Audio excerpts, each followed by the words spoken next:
এবং সহিহ মুসলিমের হাদিসে নবী করিম সাল্লাল্লাহু আলাইহি সাল্লাম হিজামা সম্পর্কে বলেছেন, তোমরা যত পদ্ধতিতে ট্রিটমেন্ট গ্রহণ করে থাকো এর মধ্যে থেকে হিজামা একটা উত্তম পদ্ধতির চিকিৎসা। এবং নবী সাল্লাল্লাহু আলাইহি সাল্লাম নিজে হিজামা গ্রহণ করেছেন, সিঙ্গা নিয়েছেন। বিধায় শরীরে এই দূষিত রক্ত এগুলো বের করার মাধ্যমে হিজামা ট্রিটমেন্ট করাটা সুন্নাহ।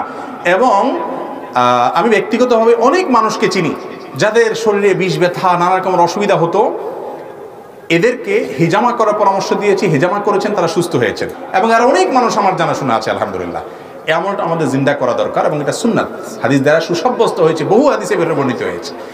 এবং এই ক্ষেত্রে বিশেষ করে যাদের জাদুগ্রস্ত, জাদুর কারণে শরীরে অনেক সময় দূষিত রক্ত হয়ে যায়, দুষ্ট জিন শয়তানের প্রভাবে অনেক সময় হয়, এগুলো হিজামার মাধ্যমে যখন বের করে ফেলা হয় মানুষ সুস্থ ফিল করে।